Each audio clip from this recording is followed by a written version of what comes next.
अमीरी की चाबी आपके हाथ में। लेखक नेपोलियन हिल। अध्याय 5। 1 मील ज़्यादा आगे तक जाने की आदत। लंच रूम में रोमांस का माहौल था, क्योंकि कॉन्फ्रेंस में शामिल लोग सुबह सीखी बातें पर बातचीत कर रहे थे। वे इस बारे में एकमत थे कि निश्चित लक्ष्य बनाना बहुत महत्वपूर्ण है और ऐसा करके कोई भी समर्पित व्यक्ति सफलता की राह पर पहुंच सकता है। वक्ता ने सबसे यह वादा किया था कि वह दोपहर के सत्र में इस विषय पर आगे मार्गदर्शन देगा। अब तक इस कॉन्फ्रेंस में आगे आने वाले ज़्यादातर लोग टेप रिकॉर्डर, नोटबुक और अन्य कई चीज़ें लाने लगे थे ताकि वक्ता की समझदारी भरी बातें याद रख सके। हाल में लौटने पर श्रोता यह देखकर आश्चर्यचकित रह गए कि टेबल पर हाथ से लिखे नोटपैड रखे थे और उनमें से प्रत्येक पर हर श्रोता का नाम लिखा था, सभी पर लिखा था। अगर आप 1 मील ज़्यादा आगे तक जाएंगे तो आपको और दूसरे को निश्चित रूप से बहुत से पुरस्कार मिलेंगे। नोट कार्ड पर किसी के हस्ताक्षर नहीं थे, लेकिन सब समझ गए कि यह किसने लिखा होगा। सब इस बात से प्रभावित हुए कि वक्ता ने हर व्यक्ति के लिए समय निकाला था। उसके इस भावात्मक कार्य से हर व्यक्ति अगले सिद्धांत को सुनने के लिए ज़्यादा उत्सुक हो गया। श्रोताओं के बैठने के बाद वक्ता पर्दे के पीछे से बाहर आया। वह हाल में बैठे श्रोताओं को देखकर खुलकर मुस्कुराया। यह साफ नज़र आ रहा था कि उसे इसमें मज़ा आ रहा था और उसका ज़्यादा उत्साह सचमुच प्रेरक था। उसने कहना शुरू किया, 1 मील ज़्यादा आगे तक जाने की इच्छा ज़िंदगी के सभी क्षेत्रों और व्यवसायों में सफलता का एक महत्वपूर्ण सिद्धांत है। इसका मतलब यह है कि इंसान को जितना पैसा मिले उसे उससे ज़्यादा तथा बेहतर सेवा करनी चाहिए और सकारात्मक नज़रिए से करना चाहिए। इस सिद्धांत के विरोध में आप एक भी दमदार तर्क नहीं खोज सकते। चाहे आप कहीं भी लें, आपको ऐसा कोई तर्क नहीं मिलेगा। आपको अस्थायी सफलता का ऐसा एक भी उदाहरण नहीं मिलेगा जिसमें कुछ हद तक इसका इस्तेमाल न हुआ हो। यह सिद्धांत इंसान ने नहीं बनाया है, यह तो प्रकृति का नियम है। इंसान से निचले स्तर के हर प्राणी को जीवित रहने के लिए इस सिद्धांत पर अमल करने के लिए विवश होना पड़ता है। कई लोग इस सिद्धांत की अवहेलना भी कर सकते हैं, लेकिन ऐसा करने पर वे अस्थायी सफलता का आनंद नहीं ले सकते हैं। यह देखें कि फसल उगाने के काम में प्रकृति इस सिद्धांत पर किस तरह चलती है। किसान 1 मील ज़्यादा आगे तक जाता है। उसे फसल मिलने से पहले सही समय पर ज़मीन साफ करता है, जोतना पड़ता है, बीज बोना पड़ता है और इन सब कामों से पहले उसे कोई पारिश्रमिक नहीं मिलता है। लेकिन यह भी देखें कि अगर किसान प्रकृति के नियम के सामंजस्य में अपना काम करता है और पर्याप्त मेहनत करता है, तो फिर प्रकृति आगे का काम करती है और बीज को अंकुरित करके फसल में बदल देती है। इस महत्वपूर्ण तथ्य पर विचार करें। किसान मिट्टी में गेहूँ या मक्का का बीज बोता है। प्रकृति उस एक दाने के बदले में शायद उसे 100 दाने देती है और इस तरफ बढ़ते हुए लाभ के नियम से किसान को फ़ायदा पहुंचाती है। प्रकृति 1 मील ज़्यादा आगे तक जाती है और हर चीज़ का ज़रूरत से ज़्यादा उत्पादन करती है। आपातकालीन स्थिति और बर्बादी का ध्यान रखते हुए प्रकृति ज़्यादा मात्रा में फसल पैदा करती है। उदाहरण के लिए पेड़ों पर लगे फल, वह फूल जिससे फल बनता है, तालाब के मेंढक और समुद्र की मछली। अगर यह सिद्धांत सच नहीं होता तो सभी जीवित प्राणियों की प्रजातियां जल्द ही लुप्त हो जाती। कुछ लोग मानते हैं कि जंगल के जानवर और पक्षी बिना मेहनत किए जीते हैं, लेकिन समझदार लोग जानते हैं कि यह सच नहीं है। यह सच है कि प्रकृति ने हर जीवित प्राणी को आहार का स्रोत दिया है, लेकिन उसे पाने के लिए हर प्राणी को मेहनत करनी होती है। इस तरह हम देखते हैं कि बदले में कुछ दिए बिना कुछ पाने की कोशिश करने की आदत को प्रकृति हतोत्साहित करती है। हालांकि दुर्भाग्यवश कुछ इंसानों ने यह आदत डाल ली है। 1 मील ज़्यादा आगे तक जाने की आदत के लाभ निश्चित हैं और आसानी से समझे जा सकते हैं। हम इनमें से कुछ लाभों की जांच करेंगे ताकि हमें इस बात पर यकीन हो जाए। इस आदत से व्यक्ति उन लोगों का ध्यान आकर्षित करता है जो उसे आगे बढ़ने के अवसर प्रदान कर सकते हैं। इससे व्यक्ति दूसरों के लिए अपरिहार्य बन जाता है और इस वजह से उसे अपनी सेवाओं के लिए सामान्य से ज़्यादा पारिश्रमिक मिलता है। इससे मानसिक विकास होता है और शारीरिक क्षमता भी बढ़ती है। इससे कई क्षेत्रों में निपुणता बढ़ती है जो आमदनी की क्षमता बढ़ाती है। इससे व्यक्ति की नौकरी सुरक्षित रहती है। कम नौकरियों के वर्तमान दौर में भी इस आदत की बदौलत व्यक्ति इतनी अच्छी स्थिति में रहता है कि वह सर्वश्रेष्ठ पदों से अपना मनपसंद पद चुन सकता है। इससे व्यक्ति लोगों की नज़रों में रहता है, जिससे उसे लाभ होता है। क्योंकि ज़्यादातर लोगों में यह आदत नहीं होती है, इसलिए इस आदत वाला व्यक्ति सबका ध्यान आकर्षित करता है। इससे सकारात्मक मानसिक नज़रिया विकसित होता है जो अस्थायी सफलता के लिए अनिवार्य है। इससे तीक्ष्ण कल्पनाशीलता मिलती है, क्योंकि इस आदत वाला व्यक्ति हमेशा सेवा करने के लिए नए और बेहतर तरीके खोजता रहता है। इससे पहल करने का महत्वपूर्ण गुण विकसित होता है। इससे आत्मनिर्भरता और साहस में वृद्धि होती है। इसकी वजह से व्यक्ति की अखंडता में दूसरों का विश्वास बढ़ता है। इससे टाल मटोल की विनाशकारी आदत खत्म हो जाती है। इस आदत वाले व्यक्ति के लक्ष्य निश्चित होते हैं और वह लक्ष्यहीनता की आम आदत से बच जाता है। 1 मील ज़्यादा आगे तक जाने की आदत डालने का एक और बड़ा कारण भी है। यह ज़्यादा पारिश्रमिक की मांग करने का एकमात्र तार्किक कारण प्रदान करती है। अगर कोई कर्मचारी उतनी ही सेवा करता है जितना उसे वेतन मिलता है, तो स्पष्ट रूप से उसे उसका पूरा मुआवजा मिल रहा है। कर्मचारी को इतना काम तो करना ही होगा ताकि उसकी नौकरी बची रहे या उसकी आमदनी बनी रहे, भले ही उसे किसी भी तरह कमाया जाए। लेकिन जब कर्मचारी तनख्वाह की तुलना में ज़्यादा सेवा करता है तो इससे सद्भाव तो बढ़ता ही है, साथ ही उसके पास ज़्यादा तनख्वाह या बेहतर पद या दोनों की ही मांग करने का तार्किक कारण होता है। 1 मील ज़्यादा आगे तक जाने का 12 दौलतों से क्या संबंध है? 1 मील ज़्यादा आगे तक जाने की आदत एक महत्वपूर्ण सिद्धांत है। यह उस फिलॉसफी के 17 सिद्धांतों का हिस्सा है जिसकी अनुशंसा करते हुए कार्नेगी कहते हैं कि दौलत चाहने वाले हर व्यक्ति को इन सिद्धांतों की आदत डाल लेनी चाहिए। अब हम यह विचार करते हैं कि 1 मील ज़्यादा आगे तक जाने की आदत 12 दौलतों से किस प्रकार जुड़ी है। सबसे पहली बात, यह आदत 12 दौलतों में से सबसे महत्वपूर्ण दौलत यानी सकारात्मक मानसिक नज़रिए के विकास से अभिन्न रूप से जुड़ी हुई है। जब कोई अपनी भावनाओं का स्वामी बन जाता है और दूसरों की उपयोगी सेवा करके आत्म अभिव्यक्ति की सकारात्मक कला सीख लेता है, तो इससे यह पता चलता है कि उसने सकारात्मक मानसिक नज़रिया विकसित कर लिया है। सकारात्मक मानसिक नज़रिया विचारों का सही तंत्र प्रदान करता है। बाकी 11 दौलतें इस तंत्र में उतने ही स्वाभाविक रूप से ढल जाती हैं जिस तरह से दिन के बाद रात आती है। इस सत्य को पहचानने के बाद आप समझ जाएंगे कि 1 मील ज़्यादा आगे तक जाने की आदत के इतने ज़्यादा फ़ायदे क्यों हैं और वे भौतिक संपत्ति के संग्रह से आगे तक क्यों जाते हैं। अगर आप यह भी समझ जाएंगे कि इस सिद्धांत को कार्नेगी की सफलता की फिलॉसफी में पहले स्थान पर क्यों रखा गया है। अब हम यह कहना चाहते हैं कि जितना पारिश्रमिक मिल रहा हो उससे ज़्यादा और बेहतर सेवा देने वाली बात विरोधाभासी है, क्योंकि यह असंभव है कि कोई अधिक सेवा करे और उसे उसका उचित पारिश्रमिक न मिले। यह पारिश्रमिक कई रूपों में मिल सकता है और कई स्रोतों से मिल सकता है, जिनमें से कुछ अजीब अप्रत्याशित होंगे। पारिश्रमिक चाहे जहाँ से मिले, लेकिन यह बात तय है कि पारिश्रमिक जरूर मिलेगा। जो कर्मचारी 1 मील ज़्यादा आगे तक जाकर सेवा करता है, हो सकता है उसका बॉस हमेशा उससे समुचित पारिश्रमिक न दें। बहरहाल इसकी वजह से उसके सामने प्रगति के कई अवसर आएंगे, जिनमें अन्य कंपनियों से अधिक तनख्वाह के प्रस्ताव मिलना शामिल है। इस तरह उसे इस आदत का अप्रत्यक्ष पारिश्रमिक मिलेगा। राल्फ वाल्डो इमर्सन के दिमाग में यही सच्चाई थी जब उन्होंने 1841 में लिखे अपने निबंध में यह कहा था, अगर आप एहसान फरामोश मालिक की सेवा करते हैं तो उसकी और ज़्यादा सेवा करें, ईश्वर को अपना कर्जदार बना दें, हर काम का पारिश्रमिक मिलेगा। जितनी ज़्यादा देर तक पारिश्रमिक रोका जाएगा आपके लिए उतना ही अच्छा है, क्योंकि आपके पारिश्रमिक की गणना चक्रवृद्धि ब्याज पर चक्रवृद्धि ब्याज के हिसाब से होगी।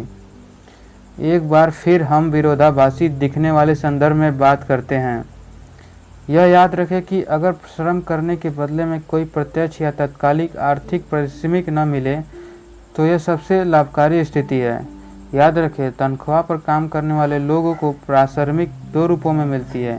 एक पारिश्रमिक तो धन के माध्यम से होता है, दूसरा पारिश्रमिक अनुभव से मिली योग्यता है। यह दूसरा पारिश्रमिक अक्सर आर्थिक पारिश्रमिक से ज़्यादा बड़ा होता है, क्योंकि योग्यता और अनुभव कर्मचारी की सबसे महत्वपूर्ण संपत्तियां हैं, जिनकी बदौलत उसे प्रमोशन मिलता है, उनकी तनख्वाह बढ़ती है और उसे ज़्यादा बड़ी जिम्मेदारी सौंपी जाती है। चाहे बॉस कितना ही स्वार्थी या लोभी हो, वह किसी कर्मचारी को अनुभव की इस संपत्ति से वंचित नहीं कर सकता। जैसा इमर्सन ने कहा था, यह चक्रवृद्धि ब्याज पर चक्रवृद्धि ब्याज वाला सिद्धांत है। इसी संपत्ति की बदौलत चार्ल्स एम श्वाब मजदूर के रूप में छोटी शुरुआत करने के बाद एक एक करके तरक्की की सीढ़ियां चढ़ते गए और अपनी कंपनी के सबसे ऊंचे पद पर पहुंच गए। इस संपत्ति ने श्वाब को उनकी तनख्वाह का 10 गुना बोनस दिलाया। श्वाब को $10 लाख का बोनस इसलिए मिला क्योंकि उन्होंने अपने हर काम में अपना सर्वश्रेष्ठ प्रयास किया था।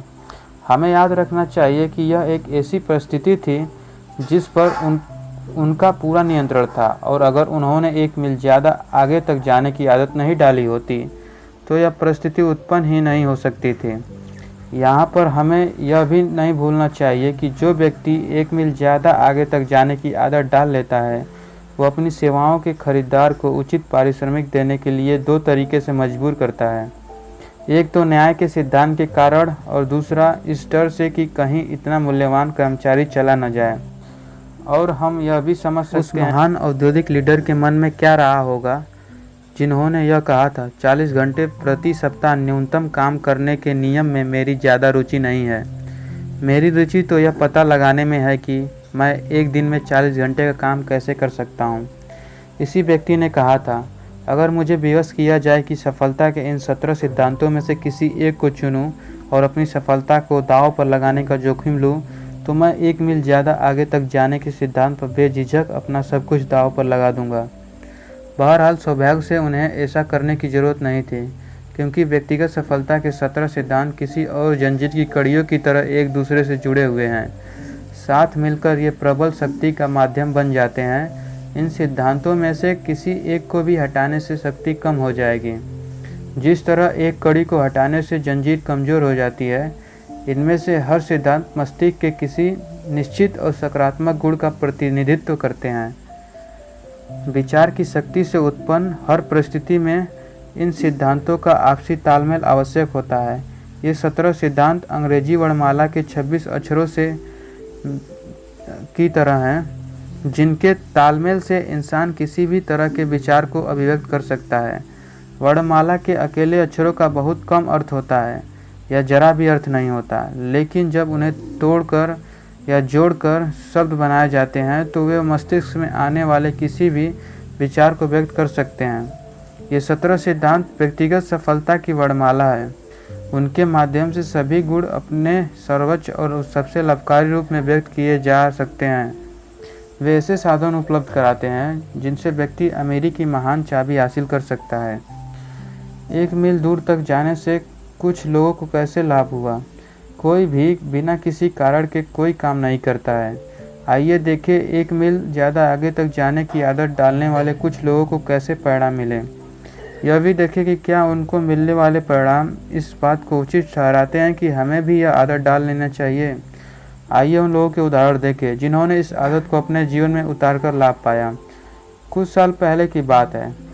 पिट्सबर्ग के एक डिपार्टमेंट स्टोर में एक बुजुर्ग महिला इधर उधर टहल रही थी। साफ दिख रहा था कि वह समय काट रही थी। वह कई काउंटरों से होकर गुजरी, लेकिन किसी सेल्समैन ने उस पर गौर नहीं किया।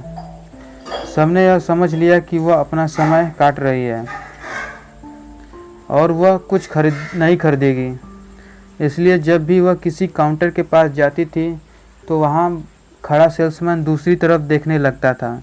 आखिरकार वह महिला एक युवा सेल्समैन के काउंटर पर पहुंची। सेल्समैन ने उस महिला से विनम्रता से पूछा कि वह उसकी क्या सेवा कर सकता है। महिला ने जवाब दिया, नहीं, मैं तो बस समय काट रही हूँ।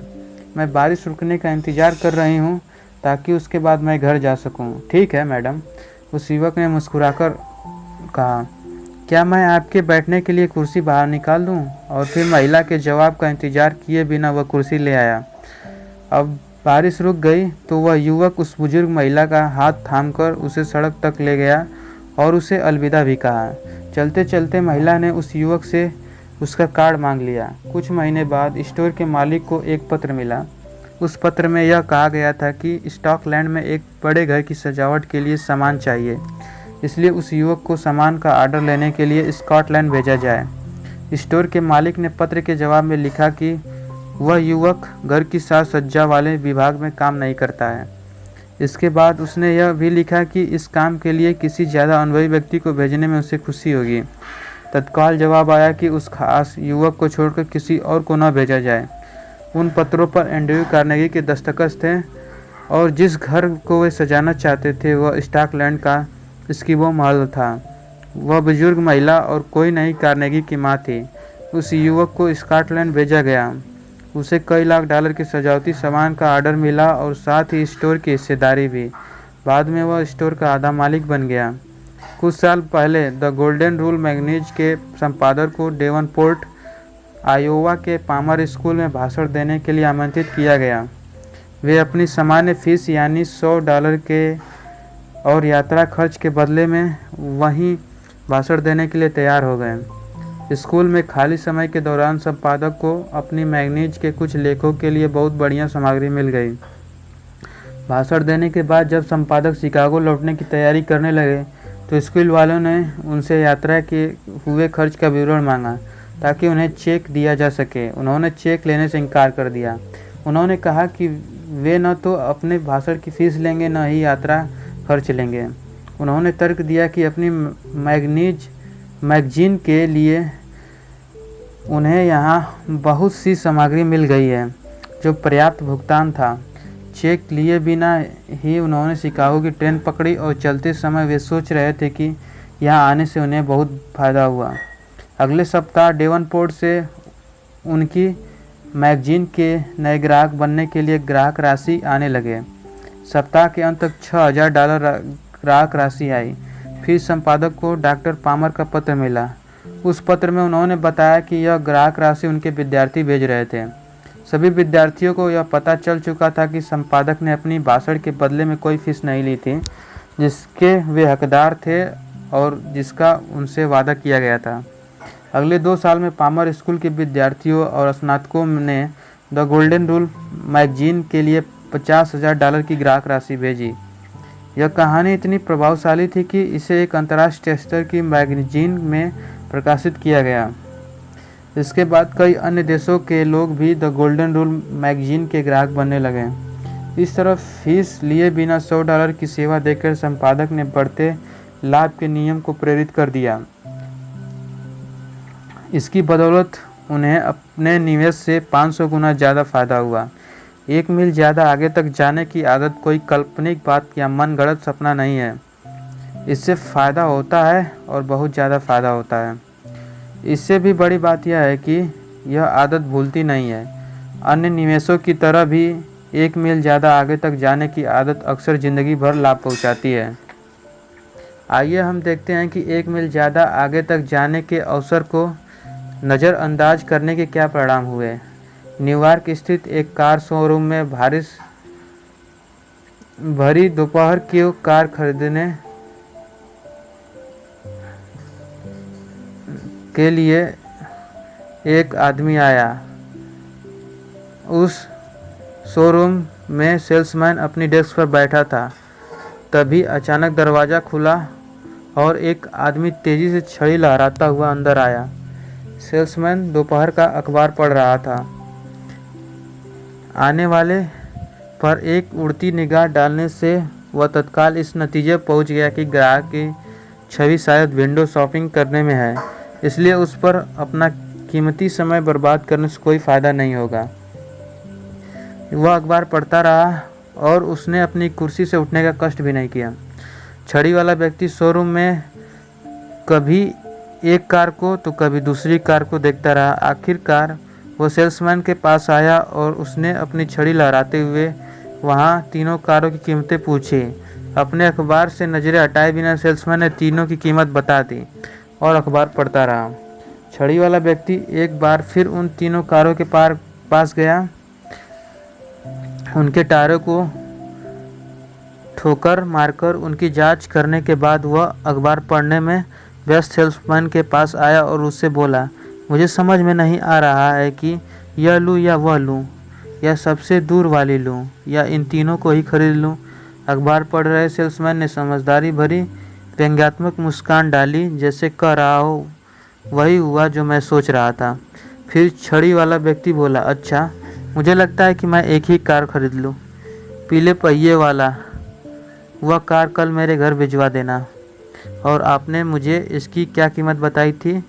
उसने अपनी चेक बुक निकालकर चेक काटा और सेल्समैन को चेक थमाकर बाहर चला गया। जब सेल्समैन ने चेक पर लिखा नाम पढ़ा तो उसके चेहरे का रंग उड़ गया और उसे दिल का दौरा पड़ते पड़ते बचा। जिस आदमी ने चेक काटा था वे हैरी पेन विटनी थे और सेल्समैन जानता था कि अगर उसने अपनी कुर्सी से उठने की जहमत की होती तो वह बिना कोशिश किए तीनों कारें बेच सकता था। अपनी क्षमता के मुताबिक सर्वश्रेष्ठ सेवा न करना बहुत महंगी पड़ती है। यह एक ऐसी सच्चाई है जिसे कई लोग बहुत देर हो जाने के बाद समझ पाते हैं। व्यक्तिगत पहल करने का अधिकार उस व्यक्ति के लिए ज़्यादा मायने नहीं रखता है जो इसका इस्तेमाल करने के प्रति बहुत उदासीन या आलसी होता है। इस श्रेणी में बहुत से कम लोग आते हैं जो कभी यह जान ही नहीं पाते कि वे दौलत का संग्रह क्यों नहीं कर पाते हैं। 40 साल से भी पहले की बात है। एक हार्डवेयर स्टोर में एक युवा सेल्समैन ने देखा कि स्टोर में बहुत सी पुरानी चीज़ें पड़ी थी जो बिक नहीं रही थी। अपने खाली समय में उसने स्टोर के बीच में एक अलग टेबल लगा दी। इस टेबल पर उसने पुराना कुछ सामान रख दिया और हर सामान पर एक सिक्के की कीमत का टैग लगा दिया। उसे और स्टोर के मालिक को यह देखकर हैरानी हुई कि सारा सामान धड़ाधड़ बिक गया। इस अनुभव से F.W. Woolworth 5 and 10 cent chain store system विकसित हुआ।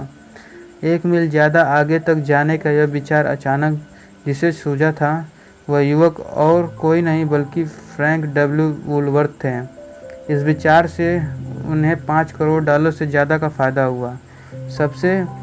इससे भी बड़ी बात यह है कि इस विचार ने कई अन्य लोगों को भी अमीर बनाया है। इसी विचार की बदौलत आज अमेरिका की बहुत सी कंपनियां चल रही हैं। किसी ने भी युवा वुलवर्थ को पहल करने को नहीं कहा था।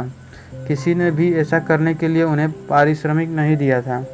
बहरहाल इस काम से उन्होंने बढ़ते हुए लाभ के नियम को सक्रिय कर दिया और आगे चलकर उन्हें बहुत फायदा हुआ। इस विचार पर अमल करने के बाद लाभ की ऐसी बाढ़ आई कि वे उसमें गले तक डूब गए। पारिश्रमिक से ज़्यादा काम करने की आदत में ऐसा कुछ है जिससे इंसान को हमेशा लाभ होता है, चाहे वह जाग रहा हो या सो रहा हो। जब यह सिद्धांत काम करना शुरू करता है तो दौलत का माहौल इतनी तेज़ी से खड़ा होता है कि वह जादू की तरह लगता है। ऐसा लगता है जैसे किसी ने अलादीन का चिराग घिस दिया हो और जिन्न सोने के थैले लादकर चला आ रहा हो। लगभग 30 साल पहले एक अखबार के युवा रिपोर्टर को एंड्रयू कार्नेगी का इंटरव्यू लेने के लिए भेजा गया ताकि औद्योगिक जगत में उनके अद्भुत योगदान के बारे में लेख लिखा जा सके।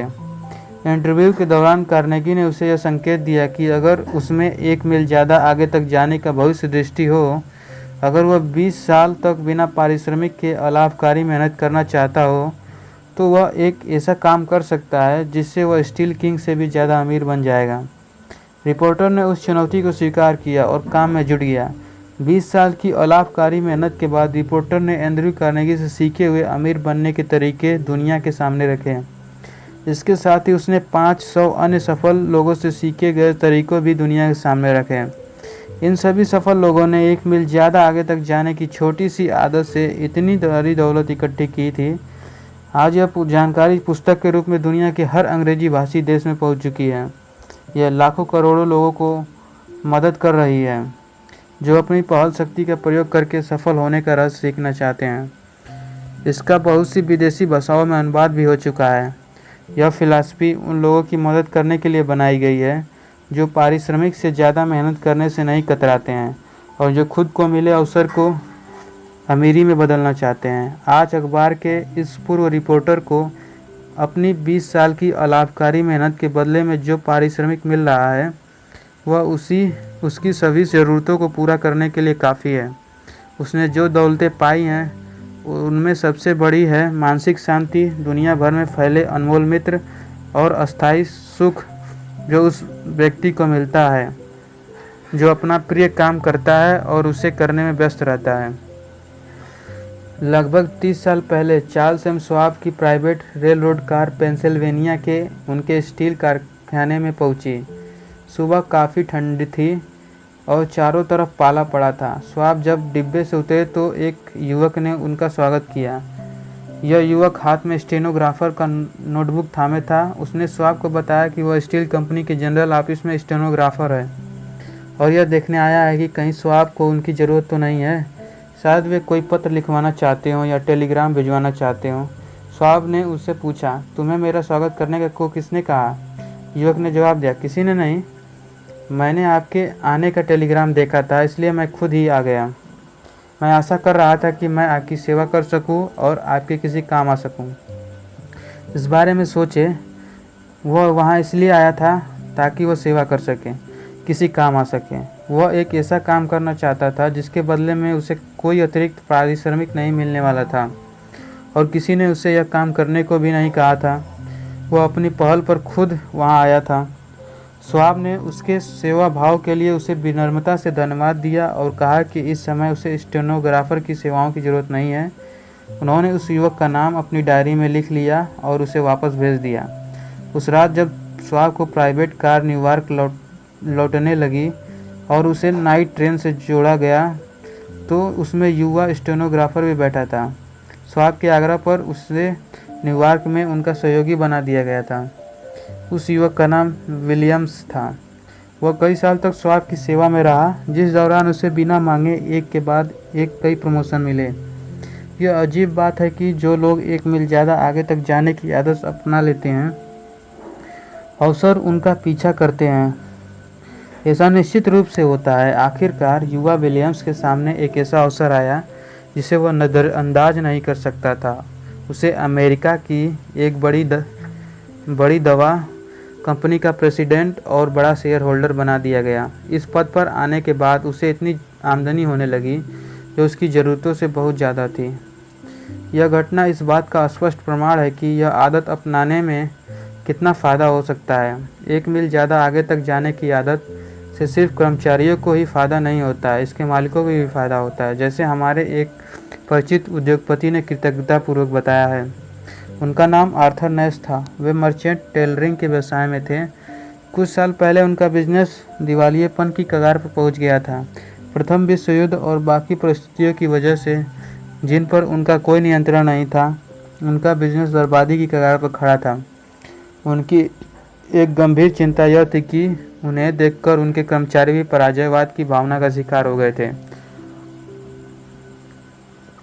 कर्मचारी धीमा काम करते थे और झल्लाकर अपनी भावनाएं व्यक्त करते थे। स्थिति बहुत चिंताजनक हो गई थी। वे जानते थे कि अगर उन्हें कंपनी को डूबने से बचाना है तो उन्हें कुछ करना होगा और जल्दी करना होगा। बौखलाहट में उन्होंने अपने कर्मचारियों को बुलाकर सारी स्थिति बताई। अचानक उनके मन में एक विचार कौधा। उन्होंने कर्मचारियों से कहा कि उन्होंने द गोल्डन रूल मैगजीन के बारे में एक लेख पढ़ा था, जिसमें यह बताया गया था कि उसके संपादक ने एक मील ज़्यादा आगे तक जाकर सेवा की और इसके बदले में पारिश्रमिक नहीं लिया। फलस्वरूप उसे मैगजीन के लिए $6000 से ज़्यादा की ग्राहक राशि का पुरस्कार मिला। उन्होंने यह सुझाव दिया कि अगर कंपनी के सभी कर्मचारी इसी भावना से काम करें और एक मील ज़्यादा आगे तक जाकर काम करें तो वे कंपनी को डूबने से बचा सकते हैं। उन्होंने कर्मचारियों से वादा किया कि अगर वे इस प्रयोग में उनका साथ दें तो वे कंपनी की हालत सुधारने की कोशिश करेंगे। शर्त सिर्फ यह है कि हर कर्मचारी तनख्वाह के बारे में भूल जाएगा, काम के घंटों के बारे में भूल जाएगा, अपनी सर्वश्रेष्ठ कोशिश करेगा, पूरे दिल से काम करेगा और काम के बदले में तनख्वाह न मिलने की जोखिम लेगा। अगर बिजनेस इतना सफल हो गया कि कर्मचारियों को तनख्वाह दी जा सके तो न सिर्फ उन्हें पूरी तनख्वाह मिलेगी बल्कि साथ में अच्छा बोनस भी मिलेगा। कर्मचारियों को यह विचार पसंद आया और इसे आजमाने के लिए तैयार हो गए। अगले दिन उनमें से कुछ तो अपनी जमा पूंजी भी लेकर आए, जो उन्होंने स्वेच्छा से नैश को उधार दे दी। हर कर्मचारी एक नई भावना और उत्साह के साथ काम में जुट गया। कुछ समय बाद बिजनेस में नए जीवन के चिन्ह नजर आने लगे। बहुत जल्दी कंपनी को फायदा होने लगा, कर्मचारियों को तनख्वाह मिलने लगी। कंपनी को इतना फ़ायदा होने लगा जितना पहले कभी नहीं हुआ था। 10 साल बाद इस बिजनेस से नैश अमीर बन गए। कर्मचारी भी पहले से ज़्यादा अमीर बन गए और हर व्यक्ति खुश था। आर्थर नैश अब इस दुनिया से जा चुके हैं, लेकिन उनकी कंपनी आज भी चल रही है और अमेरिका की बहुत सफल मर्चेंट टेलरिंग कंपनी है। जब नैश ने कंपनी की बागडोर छोड़ी तो उसे कर्मचारियों ने थाम लिया। उनमें से किसी से पूछकर देखे कि वह 1 मील ज़्यादा आगे तक जाने के बारे में क्या सोचता है और आपको जवाब मिल जाएगा। इतना ही नहीं, नैश के किसी सेल्समैन ने कही भी थी कि आप उसके उत्साह और आत्मनिर्भरता गौर से देखें। जब यह 1 मील ज़्यादा आगे तक जाने की प्रेरणा किसी व्यक्ति के मस्तिष्क में जगह बना लेती है तो वह पूरी तरह बदल जाता है। चूँकि वह बदल चुका है, इसलिए दुनिया के प्रति उसका नज़रिया बदल जाता है और वह अलग दिखने लगता है। यहाँ मैं आपको 1 मील ज़्यादा आगे तक जाने की आदत के बारे में यह महत्वपूर्ण बात बताना चाहता हूँ। आप मिलने वाले पारिश्रमिक से ज़्यादा काम करें। जो व्यक्ति ऐसा करता है उस पर इसका अद्भुत प्रभाव पड़ता है। इस आदत से सबसे ज़्यादा लाभ उसे नहीं मिलता जिसकी सेवा की जाती है, सबसे ज़्यादा लाभ तो सेवा करने वाले को होता है। यह लाभ बदले हुए मानसिक नज़रिए के रूप में मिलता है, जिससे वह ज़्यादा प्रभावशाली, स्वावलंबी और उत्साही बन जाता है। उसमें भविष्य दृष्टि, पारदर्शी शक्ति और निश्चित लक्ष्य के गुण भी विकसित होते हैं जो उसे सफलता दिलाते हैं। इमर्सन ने कहा था, काम को कर दो और आपको शक्ति मिलेगी। हाँ, शक्ति, दुनिया में इंसान शक्ति के बिना क्या कर सकता है, लेकिन यह शक्ति ऐसी होना चाहिए जिसके प्रति लोग आकर्षित हो, न कि दूर भागे। यह शक्ति बढ़ते लाभ के नियम से बढ़ना चाहिए ताकि व्यक्ति को अपने काम के कई गुने परिणाम मिलें। आप में से जो लोग तनख्वाह पर काम करते हैं उन्हें इस बोने और काटने के नियम के बारे में ज़्यादा सीखना चाहिए। फिर आप समझ जाएंगे कि इंसान कम सेवा के बीज बोकर पूरी तनख्वाह की फसल हमेशा नहीं काट सकता है। एक वक्त ऐसा आएगा जब खराब काम वाले दिन के एवज में पूरे दिन की तनख्वाह पाने का सिलसिला ख़त्म हो जाएगा। और आप में से जो लोग नौकरी पेशा नहीं हैं लेकिन चाहते हैं कि ज़िंदगी में आपके पास बेहतर चीज़ें हों और ज़्यादा हों, हम आपसे भी कुछ कहना चाहते हैं। आप समझदार क्यों नहीं बनते हैं और अपनी मनचाही गई चीज़ों को आसान तथा निश्चित तरीके से पाना शुरू क्यों नहीं करते हैं। हाँ, खुद को ऊपर उठाने का एक आसान और निश्चित तरीका है। इस तरीके पर चलकर इंसान अपनी हर मनचाही चीज़ पा सकता है, जो 1 मील ज़्यादा आगे तक जाने की आदत डाल देता है। वह यह रहस्य जान जाता है। इंसान किसी और तरीके से यह रहस्य नहीं जान पाता है, क्योंकि यह उस अतिरिक्त आखिरी मील में छिपा होता है। इंद्रधनुष के छोर पर स्वर्ण कलश मिलने की कहानी सिर्फ परी कथा नहीं है। उस अतिरिक्त मील के आखिरी छोर पर ही वह जगह है जहाँ इंद्रधनुष खत्म होता है और वहीं पर स्वर्ण कलश छिपा है। बहुत कम लोग इंद्रधनुष की छोर तक पहुँच पाते हैं। जब व्यक्ति वहाँ पहुँचता है जहाँ उसे पहले लगता था कि इंद्रधनुष खत्म हो गया है, तो वह पाता है कि यह सब भी उससे बहुत दूर है। हमें से ज़्यादातर लोगों के साथ समस्या यह है कि हम यह नहीं जानते कि इंद्रधनुष का पीछा कैसे किया जाए। इस रहस्य को जानने वाले लोग जानते हैं कि सिर्फ 1 मील ज़्यादा आगे तक जाकर ही इंद्रधनुष के छोर तक पहुंचा जा सकता है। 25 साल पहले की एक शाम की बात है। जनरल मोटर्स के संस्थापक विलियम सी ड्यूरा बैंक के कामकाज के घंटों के बाद बैंक में गए। वे वहां पर एक ऐसा काम करवाने आए थे जो आमतौर पर बैंकिंग समय में ही किया जाता था। जिस व्यक्ति ने उनकी मदद की वह बैंक का एक अदना सा अधिकारी था जिसका नाम कैरोल डाउन्स था। उसने न सिर्फ ड्यूरा का वो काम की कुशलता से किया, बल्कि 1 मील ज़्यादा आगे तक गया और उसने वह काम बहुत शिष्टाचार के साथ किया। उसने ड्यूरा को यह महसूस कराया कि उनकी सेवा करके उसे सचमुच खुशी हो रही है। यह घटना बहुत छोटी थी और इसका कोई खास महत्व नहीं था। डाउन्स को यह पता नहीं चलता कि उसके शिष्टाचार के कितने दूरगामी परिणाम होंगे। अगले दिन ड्यूरा ने डाउन्स को अपने ऑफिस में बुलाया। इस मुलाकात में उन्होंने उसे अपने यहाँ नौकरी देने का प्रस्ताव रखा। जिसे डाउन्स ने स्वीकार कर लिया। उसे जनरल ऑफिस में एक डेस्क दे दी गई जहां लगभग 100 अन्य लोग काम करते थे। उसे यह जानकारी भी दे दी गई कि ऑफिस का समय सुबह 8:30 से 5:30 तक है और उसे सामान्य तनख्वाह मिलेगी। पहले दिन के अंत में जब वो छुट्टी की घंटी बजी तो अफरा तफरा मच गई। डाउन्स ने देखा कि हर कर्मचारी फटाफट अपना हैट और कोट उठाकर दरवाजे की तरफ भाग रहा था। डाउन्स चुपचाप बैठकर दूसरों के जाने का इंतजार करने लगा। उनके जाने के बाद भी वो अपनी डेस्क पर बैठा रहा और यह सोचता रहा कि छुट्टी होते ही हर आदमी भागने की इतनी हड़बड़ी में क्यों रहता है। 15 मिनट बाद ड्यूरा ने अपनी प्राइवेट ऑफिस का दरवाज़ा खोला। जब उन्होंने डाउन्स को बैठे पाया तो उन्होंने उसे याद दिलाया कि ऑफिस का समय 5:30 तक ही है। डाउन्स ने जवाब दिया, हाँ मैं जानता हूँ, लेकिन मैं नहीं चाहता था कि इस भागदौड़ में फंस जाऊँ। फिर उसने पूछा कि क्या वह किसी तरह से ड्यूरा की मदद कर सकता है। ड्यूरा ने उसे एक पेंसिल खोजकर लाने को कहा। डाउन्स पेंसिल लेकर आया, उसे शार्पनर से तेज किया और मिस्टर ड्यूरा को थमा दी। ड्यूरा ने उसे धन्यवाद देते हुए गुड नाइट कहा।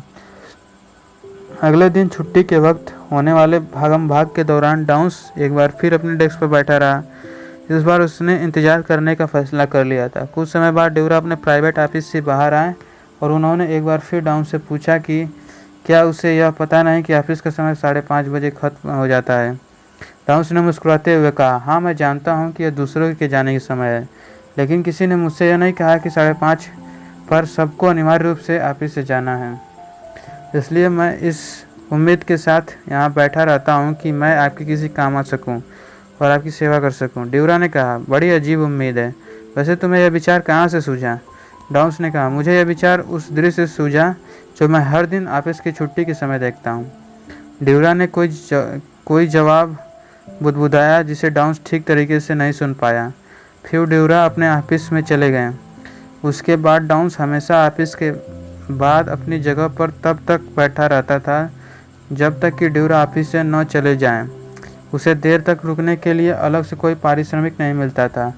किसी ने भी उसे ऐसा करने के लिए नहीं कहा था। किसी ने भी इसके बदले में उसे किसी तरह का लाभ देने का वादा नहीं किया था।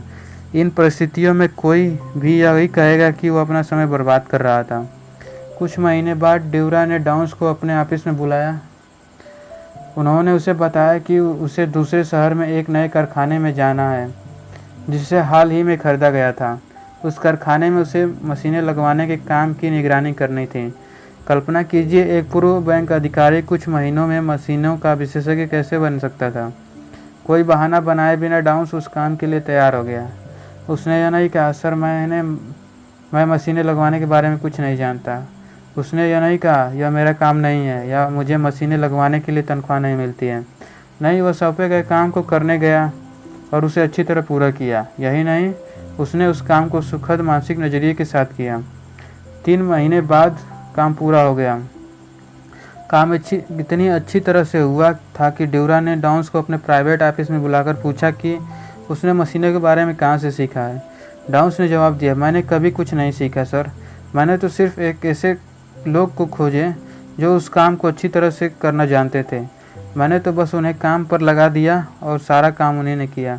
ड्यूरा ने कहा, बहुत बढ़िया। दुनिया में 2 तरह के लोग बहुमूल्य होते हैं। एक तो वह जो कोई काम अच्छी तरह से कर सकता है, इस बात की शिकायत किए बिना कि वह ज़्यादा काम कर रहा है। दूसरा वह जो बिना शिकायत के दूसरे से अच्छी तरह काम करवा सकता है। तुम में दोनों तरह के लोगों का समन्वय है। डाउन्स ने प्रशंसा के लिए उन्हें धन्यवाद दिया और बाहर जाने लगा। ड्यूरा ने कहा, जरा ठहरो, मैं तुम्हें यह बताना तो भूल ही गया था कि तुम अब उस कारखाने के नए मैनेजर हो जिसमें तुमने मशीनें लगवाई है और शुरुआती में तुम्हारी तनख्वाह $50,000 प्रति वर्ष होगी। इसके बाद करोल डाउन्स 10 साल तक ड्यूरा के साथ रहा और इस दौरान उसे 1 करोड़ से लेकर $1.25 करोड़ के बीच का लाभ हुआ। यह मोटर किंग का अंतरंग सलाहकार बन गया और परिणाम स्वरूप वह अमीर बन गया। हम में से बहुत सारे लोगों के साथ प्रमुख समस्या यह है कि हम सफल लोगों को उनकी विजय के क्षण में तौलते हैं। हम यह पता लगाने का कष्ट नहीं करते कि वे किस तरह या क्यों सफल हुए। करोल डाउन्स की कहानी में कुछ भी नाटकीय नहीं है। जिन घटनाओं का जिक्र किया गया है वे सबकी आंखों के सामने हुई थी, लेकिन डाउन्स के सहकर्मियों ने उनकी तरफ ध्यान नहीं दिया। जब डाउन्स को प्रमोशन मिला तब कहीं जाकर उनके साथी कर्मचारी के ध्यान उसकी तरफ गया। हम यकीन से कह सकते हैं कि उसके कई सहकर्मियों को इससे ईर्ष्या हुई होगी, क्योंकि उन्हें लगा होगा कि ड्यूरा ने पक्षपात करके उसे लाभ पहुंचाया था। वे सोच रहे होंगे कि डाउन्स की किस्मत अच्छी थी या फिर उसने बास पर किसी तरह का प्रभाव डाला होगा। उसके सहकर्मी इसी तरह की बातें कह रहे होंगे, जिनका इस्तेमाल असफल लोग अपनी असफलता के बहानों के रूप में करते हैं। अगर साफ कहा जाए तो डाउन्स ने मिस्टर ड्यूरा पर अंदरूनी प्रभाव डाला था। उसने अपनी पहल शक्ति से उस प्रभाव को उत्पन्न किया था। उसने 1 मील ज़्यादा आगे तक जाकर यह काम किया था। जब उससे सिर्फ पेंसिल मांगी गई तो उसने पेंसिल को शार्पनर से तेज कर दिया। इसी तरह की छोटी छोटी बातों से वह सफल हुआ था। शाम को 5:30 बजे होने वाली भागम भाग खत्म होने के बाद भी वह इस उम्मीद से अपनी जगह पर बैठा रहता था कि वह अपने बास की सेवा कर सके और उनकी मदद कर सके। इस तरह से उसने अपने बास को प्रभावित किया। उसका प्रभाव इसलिए पड़ा क्योंकि उसने अपनी पहल करने की शक्ति का इस्तेमाल किया। उसने ड्यूरा से यह नहीं पूछा कि मशीनें लगाने के लिए तकनीशियन कैसे या कहाँ मिल सकते हैं। उसने खुद मशीनें लगाने के लिए विशेषज्ञ खोजे और उनसे काम कराया। घटनाओं का विस्तृत विश्लेषण करने पर आप पाएंगे कि डाउन्स को सिर्फ उसकी पहल शक्ति के कारण ही सफलता मिली। यही नहीं, उसे छोटे छोटे कामों की श्रृंखला के कारण ही सफलता मिली, जिन्हें अच्छी तरह और सही मानसिक नज़रिए के साथ किया गया था। ड्यूरा के ऑफिस में 100 लोग और भी होंगे जो वह काम कर सकते थे जो डाउन्स ने किया था।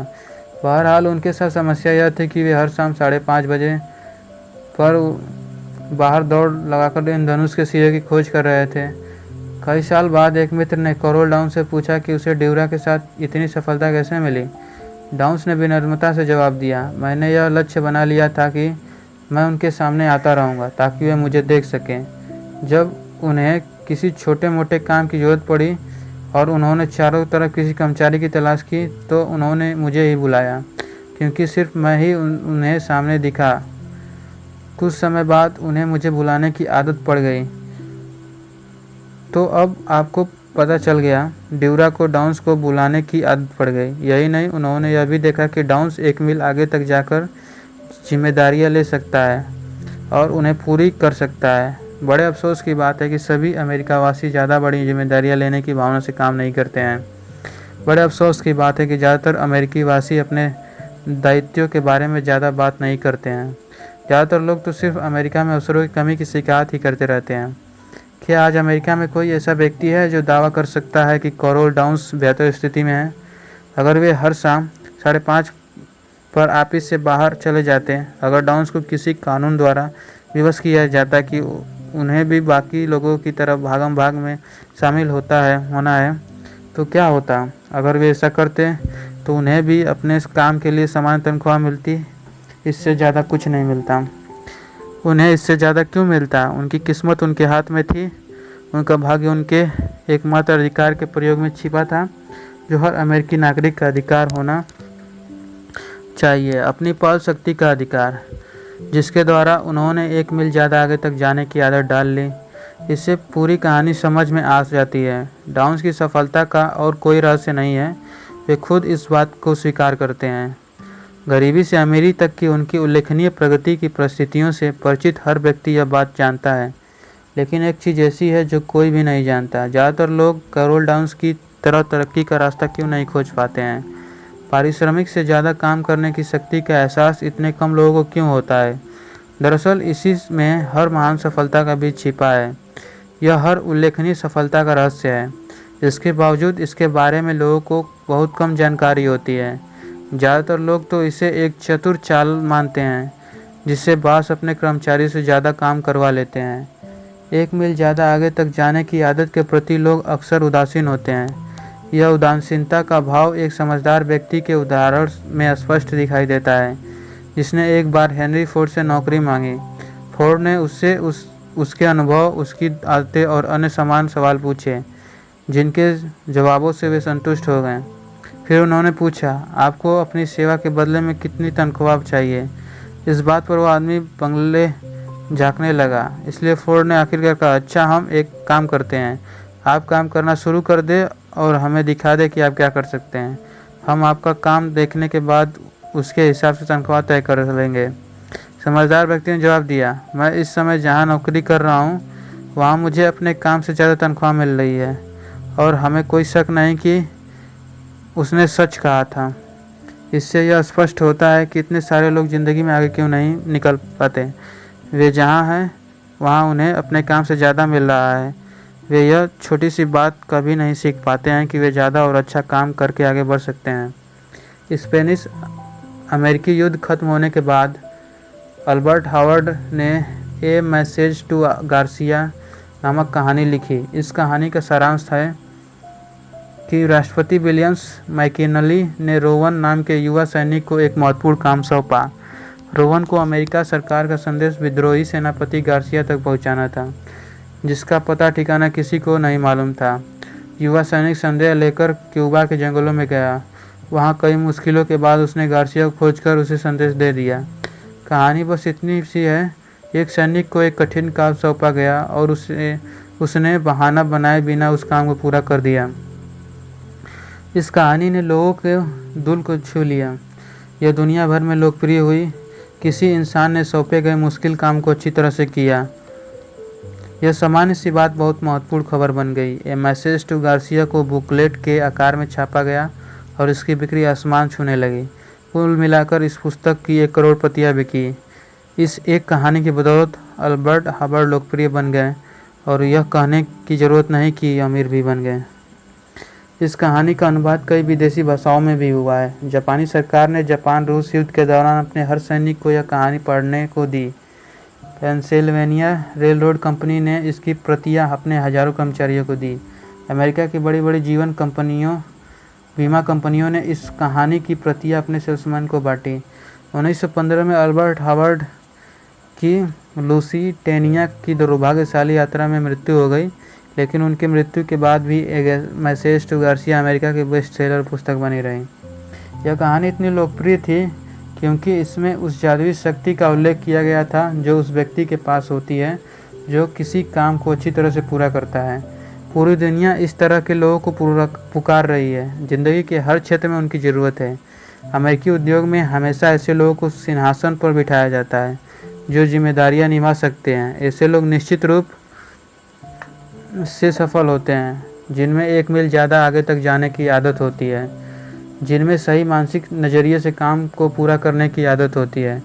एंड्रयू कार्नेगी ने कम से कम 40 ऐसे लोगों को मजदूरों की निचली पंक्ति से ऊपर उठाकर लखपति बनाया। वे 1 मील ज़्यादा आगे तक जाने वाले लोगों का महत्व जानते थे। जब भी उन्हें कोई ऐसा व्यक्ति मिलता तो वे उसे अपने बिजनेस के अंदरूनी दायरे में ले आते थे और उसे अपनी क्षमता के अनुसार कमाने का अवसर देते थे। चार्ल्स एम श्वाब एक ऐसे ही व्यक्ति थे जिन्होंने 1 मील ज़्यादा आगे तक जाने की आसान तकनीक का इस्तेमाल करके स्टील किंग की कृपा हासिल की। जब उन्होंने कार्नेगी के साथ काम करना शुरू किया तब वे सामान्य मजदूर थे, लेकिन एक एक पायदान चढ़कर वे शिखर तक पहुँचे और कार्नेगी के दाहिने हाथ बन गए। इसका परिणाम यह हुआ कि कुछ सालों में उनकी आमदनी बहुत बढ़ गई और उन्हें $10 लाख से ज़्यादा का बोनस मिलने लगा। लोग किसी उद्देश्य की वजह से कोई काम करते हैं या नहीं करते हैं, 1 मील ज़्यादा आगे तक जाने की आदत का सबसे प्रबल उद्देश्य यह सच्चाई है कि इस आदत पर चलने वाले व्यक्ति को बहुत से अस्थायी लाभ मिलते हैं और इतने ज़्यादा तरीक़ों से मिलते हैं कि उनका वर्णन नहीं किया जा सकता। आज तक किसी को भी अस्थायी सफलता तब तक नहीं मिली है जब तक कि उसने मिलने वाले पारिश्रमिक से ज़्यादा काम नहीं किया। इस आदत को प्रकृति के नियम से भी देखा जा सकता है। इस आदत के तार्किक होने का सबूत उन लोगों की सफलता में मिल जाता है जिन्होंने 1 मील ज़्यादा आगे तक जाने की आदत डाल ली। इस सिद्धांत की सफलता कॉमन सेंस और न्याय पर आधारित है।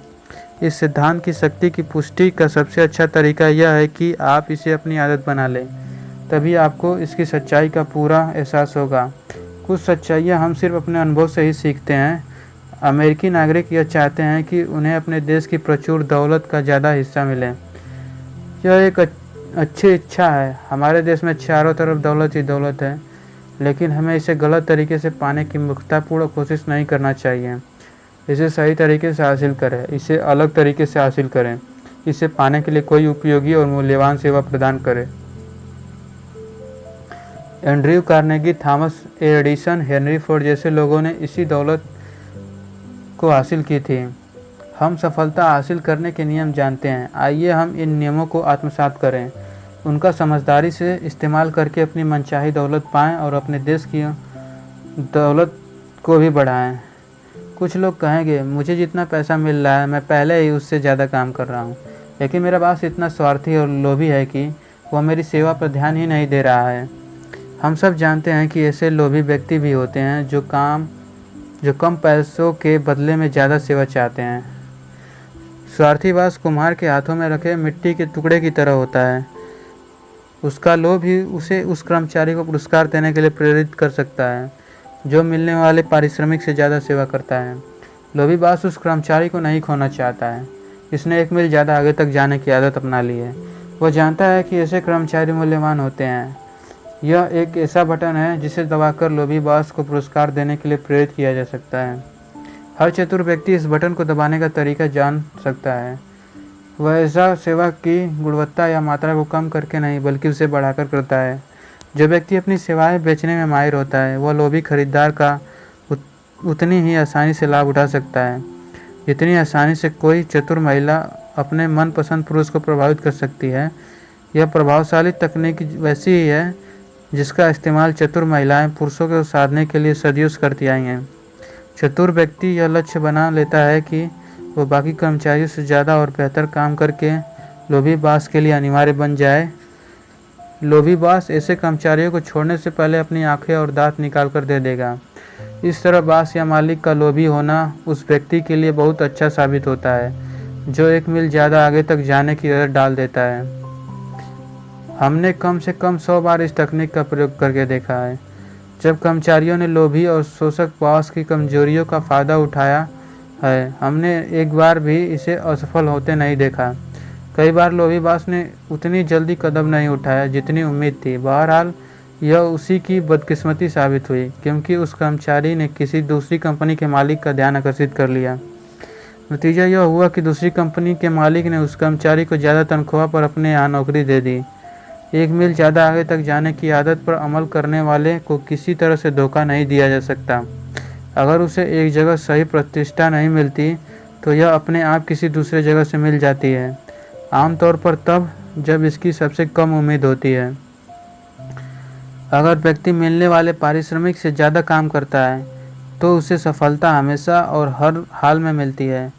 जो व्यक्ति एक मील ज़्यादा आगे तक जाता है और सही मानसिक नज़रिए के साथ काम करता है उसे नौकरी की तलाश में नहीं भटकना पड़ता है।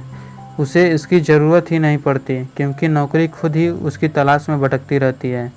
मंदी आ सकती है या जा सकती है, व्यवसाय अच्छा या बुरा हो सकता है, देश में युद्ध या शांति की स्थिति हो सकती है, लेकिन जो व्यक्ति मिलने वाले पारिश्रमिक से ज़्यादा और बेहतर सेवा करता है वह किसी के लिए अनिवार्य बन जाता है और इस तरह बेरोजगारी के खिलाफ अपना बीमा कर लेता है। ऊंची तनख्वाह और अनिवार्यता जुड़वा बहनें हैं, वे हमेशा साथ साथ रही और वे हमेशा साथ साथ हो रहेंगे। जब व्यक्ति इतना स्मार्ट है कि खुद को अनिवार्य बना ले, उसकी नौकरी कभी भी नहीं छूटती और उसका तनख्वाह इतना ज़्यादा होता है कि लोभी से लोभी श्रमिक नेता भी हैरान रह जाएं। हेनरी फोर्ड अनिवार्यता के महत्व को जानते थे। वे एक मील ज़्यादा आगे तक जाने के महत्व को भी जानते थे, इसलिए उन्होंने अपने कर्मचारियों की तनख्वाह खुद ही बढ़ा दी। वे अपने मजदूर को न्यूनतम मजदूरी से बहुत ज़्यादा तनख्वाह देने लगे। इस तरह उन्होंने अपने कर्मचारियों के लिए एक ऐसा काम किया जिसके लिए उन्हें किसी ने मजबूर नहीं किया था। यह एक समझदारी भरा कदम था क्योंकि इससे उन्हें 25 साल तक श्रमिक आंदोलनों या हड़तालों की समस्याओं से नहीं जूझना पड़ा। एंड्रयू कार्नेगी भी एक मील ज़्यादा आगे तक जाने के महत्व को जानते थे। इस नियम की मदद से उन्होंने $500 बिलियन से ज़्यादा दौलत का संग्रह किया। कुछ लोग उन पर लोभी होने का आरोप लगाते हैं, लेकिन कोई भी उन पर यह आरोप नहीं लगा सकता कि वे कर्मचारियों के प्रबंध में कमज़ोर थे। उन्होंने अपने लोभ की इस कमजोरी का समझदारीपूर्ण प्रयोग किया और अपने कुछ कर्मचारियों को, जिनमें एक मील ज़्यादा आगे तक जाकर अनिवार्य बनने की बुद्धि थी, 1 साल में $10 लाख से ज़्यादा बोनस दिया। उनकी नीति यह थी कि वे कर्मचारियों को उसके लिए अनिवार्य बनने के लिए प्रोत्साहित करते थे। वे कहते थे कि कर्मचारी अपने पारिश्रमिक से ज़्यादा काम करके अपने बॉस के लिए अनिवार्य बन सकता है। उनके सबसे निचले स्तर का मजदूर भी ऐसा कर सकता था। इसके बाद कार्नेगी अपने कर्मचारियों को उनके मूल्य के बराबर या उससे ज़्यादा पारिश्रमिक देते थे ताकि वे बिजनेस में उनके प्रतिद्वंदी न बन जाएं। हम यह तो नहीं जानते कि पारिश्रमिक से ज़्यादा काम करने के सिद्धांत के बारे में दूसरे लोग क्या सोचते हैं, लेकिन जहाँ तक हमारा सवाल है, हम हेनरी फोर्ड और एंड्रयू कार्नेगी जैसे लोगों का अनुसरण करना चाहेंगे। हम उनकी आलोचना करने के बजाय उनका अनुसरण करना चाहेंगे। एक मील ज़्यादा आगे तक जाने के सिद्धांत को पहचान कर इन दोनों व्यक्तियों ने अपने देश के लिए कई बिलियन डॉलर की संपत्ति उत्पन्न की थी, लाखों लोगों को रोजगार दिया और खुद भी बहुत अमीर बन गए। हम में से कौन उनसे ज़्यादा अच्छी तरह यह काम कर सकता है? हम में से किसके पास उनसे बेहतर योजना है? नहीं, हम में से ज़्यादातर लोग हेनरी फोर्ड और एंड्रयू कार्नेगी जितने स्मार्ट नहीं हैं। बहरहाल, हम उनके उदाहरण का अनुसरण नहीं कर सकते और एक मील ज़्यादा आगे तक जाने की आदत नहीं अपनाते हैं। हम बिना पारिश्रमिक लिए कोई काम करने को कहा जाता है तो हम में से ज़्यादातर लोग अपनी समझदारी दिखाते हुए कहते हैं, मुझे इस काम को करने के पैसे नहीं मिलते हैं। इस तरह हम अपनी प्रगति को सीमित कर लेते हैं और अपना असली रूप दिखा देते हैं। इस स्थिति में ज़िंदगी के हाशिए पर खड़े होकर हमारे मूल्य को निर्धारित करने वाला महान विश्लेषक समय हमारे माथे पर लिख देता है, मूर्ख। जबकि हेनरी फोर्ड और एंड्रयू कार्नेगी जैसे लोग आम लोगों की पंक्ति से बाहर निकलते हैं, अपना मूल्य खुद निर्धारित करते हैं और ऐसे कर्मचारी खोजते हैं जिनकी सेवाओं के लिए वे मुँहमांगी कीमत देने के लिए तैयार रहते हैं। ज़्यादातर लोग ज़िंदगी भर बड़े अवसरों की तलाश करते रहते हैं। वे इंतज़ार करते हैं कि अवसर अपने आप उनके सामने आ जाएगा। वे अपनी ज़रूरतों को पूरा करने के लिए किस्मत पर निर्भर रहते हैं। वे कभी अपने लक्ष्य तक नहीं पहुंच पाते हैं क्योंकि उनका कोई निश्चित लक्ष्य होता ही नहीं है। चूँकि उनके पास निश्चित लक्ष्य ही नहीं है, इसलिए उनके पास एक मील ज़्यादा आगे तक जाने की आदत की प्रेरणा ही नहीं होती। वे इस बात को नहीं समझते हैं, सांसारिक आशा जिन पर लोगों का मन टिका रहता है, राख में बदल जाती है या फिर यह समृद्ध होती है और रेगिस्तान के धूल भरे चेहरे पर बर्फ़ की तरह 1 या 2 घंटे रहने के बाद थोड़े ही समय में चली जाती है। उनकी जल्दबाजी का कोई मतलब नहीं होता है क्योंकि वे टब में रखी मछली की तरह गोल गोल घूमते रहते हैं। वे जहाँ से शुरू करते हैं हमेशा खाली हाथ और निराश होकर वहीं लौट आते हैं। अमीरी सिर्फ निश्चय द्वारा हासिल की जा सकती है। इसे सिर्फ निश्चित लक्ष्य और निश्चित योजना बनाकर हासिल किया जा सकता है। इसके अलावा यात्रा शुरू करने के लिए एक निश्चित शुरुआती बिंदु भी चुनना होता है। लेकिन हम यह मानते हैं कि गलती न करें। 1 मील ज़्यादा आगे तक जाने की आदत से सिर्फ भौतिक दौलत ही मिलती है। इस आदत की वजह से व्यक्ति आध्यात्मिक दौलत का भी दोहन कर सकता है और अपनी हर ज़रूरत के लिए आध्यात्मिक दौलत के स्रोत का लाभ उठा सकता है। 1 मील ज़्यादा आगे तक जाने के परिणाम यह होते हैं कि यह न सिर्फ व्यक्तिगत रूप से लाभकारी होती है बल्कि यह व्यावसायिक रूप से भी लाभकारी होती है। दरअसल 1 मील ज़्यादा आगे तक जाना आदर्श व्यावसायिक बुद्धिमत्ता है। आइए मैं आपको एक और उदाहरण बता दूं जिससे मेरा अर्थ ज़्यादा स्पष्ट हो जाएगा। निष्ठा के एक काम ने पूरे देश को किस तरह प्रभावित किया। 1990 के दशक की शुरुआत में कपड़े बनाने वाली माल्डेन मिल्स संकट से उभर रही थी। काफ़ी समय से लड़खड़ाने के बाद अब यह अपने पैरों पर खड़ी होने लगी थी। इस दौर में कंपनी ने एक अपरिचित पॉलिएस्टर प्रोडक्ट बनाने का जोखिम लिया जो बाद में आउटडोर वस्त्र उद्योग में लोकप्रिय हुआ। कंपनी ने इस कम वजन वाले गर्म कपड़े पोलर फ्लीस को पोलटैक नाम से बेचना शुरू किया। यह जल्दी ही नॉर्थ फेस, REI और लैंड्स एंड और लोकप्रिय आउटडोर रिटेलर्स का पसंदीदा ब्रांड बन गया। 1995 तक माल्डेन मिल्स की बिक्री में ज़बरदस्त उछाल आया और यह $425 मिलियन तक पहुंच गए। इस बिक्री का आधा हिस्सा फ्लीस उत्पादन का था। पोलटैक ब्रांड पर जोखिम लेने में कंपनी के प्रेसिडेंट आरोन फ्योरिस्टीन की प्रमुख भूमिका थी, जिन्होंने पारिवारिक व्यवसाय में कई साल तक काम किया था। बहरहाल दिसंबर 1995 में फ्योरिस्टीन का सारा किया धरा जलकर राख हो गया। एक रात फैक्ट्री में आग लग गई जिससे 3 इमारतें पूरी तरह जल गई। कई कर्मचारी घायल हो गए और 3200 कर्मचारी बेरोजगार हो गए। बहरहाल आरोन फ्योरिस्टीन 1 मील ज़्यादा आगे तक जाने के महत्व को जानते थे। 3 महीने तक फैक्ट्री दोबारा बनाते समय उन्होंने अपने सभी कर्मचारियों को तनख्वाह और स्वास्थ्य बीमा देने का फैसला किया। फ्योरिस्टीन का दावा था कि कुशल कर्मचारियों को फैक्ट्री में रखना अच्छा व्यावसायिक नीति है। बहरहाल उनके कुछ सहयोगी इसे परोपकार की संज्ञा दे रहे थे। एग्जीक्यूटिव वाइस प्रेसिडेंट सीजर एगुलर के अनुसार फ्योरिस्टीन ने कहा था, क्रिसमस के 2 सप्ताह पहले मैं 3200 कर्मचारियों को बेरोजगार नहीं कर सकता हूँ। फेउस्टीन ने अपने कर्मचारियों के प्रति जो निष्ठा दिखाई, उन्हें उसका प्रतिफल मिला। अगले साल तक लगभग सभी कर्मचारी दोबारा काम पर लौट आए।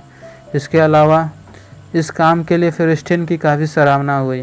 राष्ट्रपति क्लिंटन ने 1996 में स्टेट ऑफ द यूनियन के भाषण में उन्हें सम्मानित अतिथि के रूप में आमंत्रित किया और उनकी बहुत प्रशंसा की।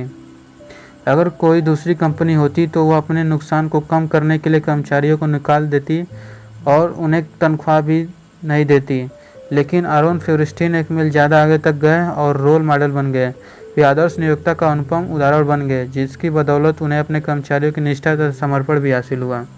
1 मील ज़्यादा आगे तक जाने में व्यावसायिक समझदारी है। कई कंपनियां 1 मील ज़्यादा आगे तक जाने की अवधारणा को अपनी कंपनी का मिशन या सूत्रवाक्य बना लेती हैं। साउथ वेस्ट एयरलाइंस एक ऐसी कंपनी है। इस एयरलाइंस के संस्थापक हर्ब केलेयर ने हर काम सही किया है। साउथ वेस्ट की लोकप्रियता का आलम यह है कि इस कंपनी में नौकरी पाने के लिए इच्छुक उम्मीदवारों की लंबी वेटिंग लिस्ट रहती है।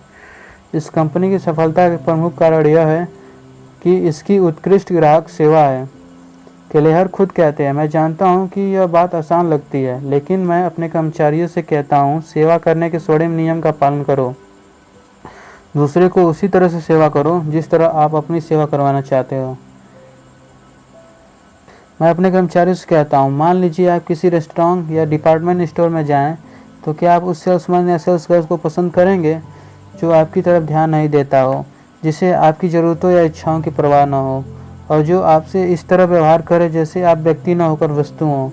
हर व्यक्ति इस बात का एक ही जवाब देता है, नहीं, हम यह पसंद नहीं करेंगे। तब मैं कहता हूँ, तो फिर ठीक है, पाखंड छोड़ दो, बेहतर सेवा करें, वैसी सेवा करें जैसी आप खुद करवाना चाहोगे। केलेहर की फिलॉसफी से उनकी कंपनी को बहुत बड़ा फ़ायदा हुआ।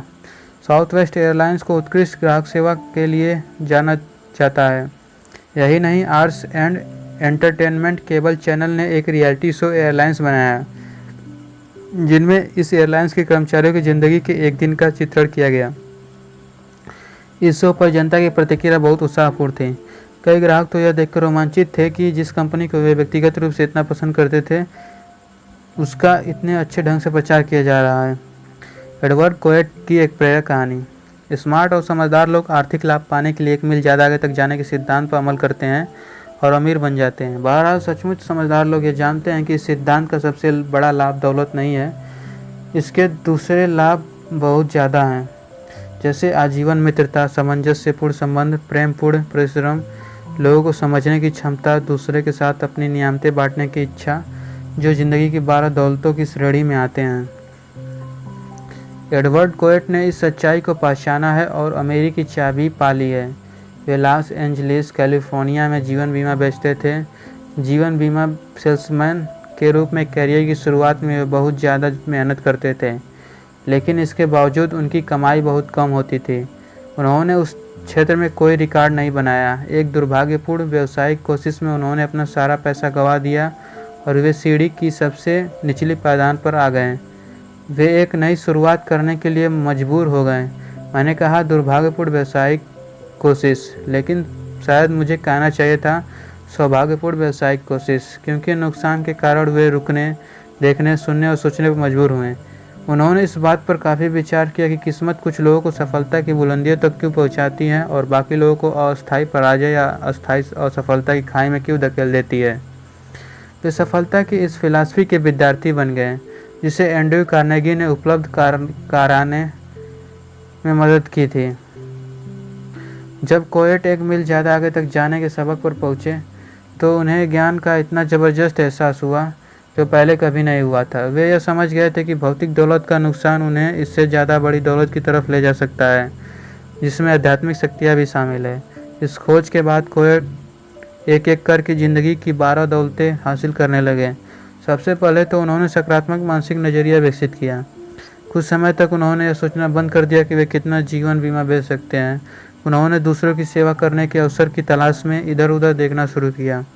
वे ऐसे लोगों की सेवा करना चाहते थे जो अपनी समस्याएं खुद न सुलझा सकते हों। उन्हें सेवा करने का पहला अवसर कैलिफोर्निया के रेगिस्तान में मिला। वहाँ एक युवक खुदाई के अभियान में असफल हो गया था और भूखमरी की कगार पर था। कोएट उस युवक को अपने घर लाए, उसे भोजन कराया, उसका मनोबल बढ़ाया और उसे अपने घर में तब तक रखा जब तक कि उसे अच्छी नौकरी मिल नहीं गई। इस तरह नेक मसीहा की भूमिका निभाते समय कोएट ने आर्थिक लाभ के बारे में नहीं सोचा, क्योंकि यह स्पष्ट था कि गरीब का शिकार वह हताश युवक उनसे कभी जीवन बीमा नहीं खरीद सकता। इसके बाद संकट में फंसे लोगों की मदद करने के अवसर उनके पास तेजी से आने लगे।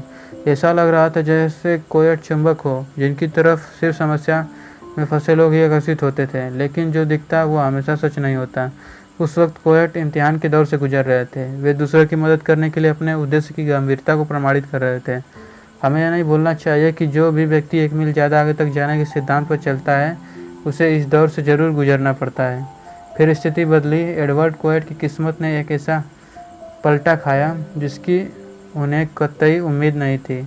उनकी जीवन बीमा की बिक्री बढ़ने लगी। आखिरकार उन्होंने अपने पिछले सारे रिकॉर्ड तोड़ दिए, और चमत्कार की बात यह थी कि उन्होंने सबसे बड़ी पॉलिसी उस रेगिस्तान में मिले युवक की नियोक्ता को बेची थी, और इसके लिए उसने कोई कोशिश नहीं की थी।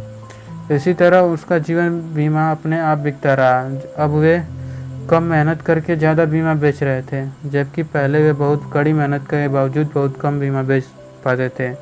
यही नहीं, वे अब जीवन बीमा सेल्समैनशिप में भारी रकम पॉलिसियाँ बेचने लग रहे थे। ऊंचे ऊंचे पदों पर बैठे अमीर लोग अपनी जीवन बीमा संबंधी समस्याओं के मामले में उनसे सलाह लेने लगे।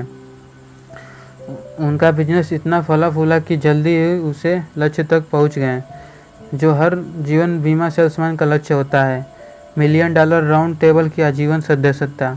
यह सौभाग्य सिर्फ उन्हीं लोगों को मिलता है जो लगातार 3 साल तक हर साल $10 लाख का बीमा बेचते हैं।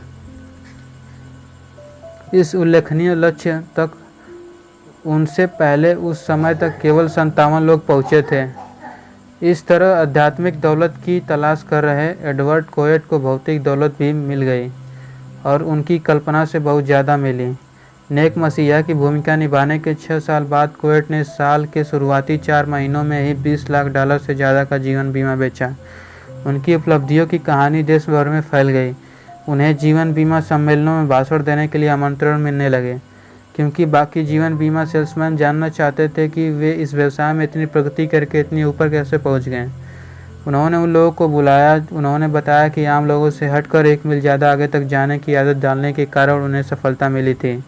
उन्होंने बताया कि हृदय की विनम्रता के कारण वे प्रेरित हुए थे।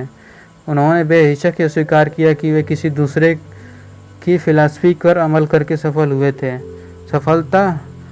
सफल होने वाला आम आदमी यही सिखाता है कि वह अपनी स्मार्टनेस या समझदारी के कारण ही सफल हुआ है। वह अपने शिक्षकों और मार्गदर्शकों को कोई श्रेय नहीं देता, लेकिन यह स्पष्ट है कि दूसरों के मित्रतापूर्ण सहयोग के बिना कोई भी अस्थायी सफलता नहीं पा सकता है। इसके अलावा यह भी उतना ही सच है कि दूसरों की मदद किए बिना भी अस्थायी सफलता नहीं मिल सकती। एडवर्ड कोएट भौतिक दृष्टि से बहुत अमीर हैं, बहरहाल वे आध्यात्मिक दृष्टि से और भी ज़्यादा अमीर हैं, क्योंकि उन्होंने ज़िंदगी की सभी 12 दौलतों को पाया है और उनका समझदारी से उपयोग किया है। इन 12 दौलतों में धन सबसे आखिरी और सबसे कम महत्वपूर्ण दौलत है। धन्यवाद।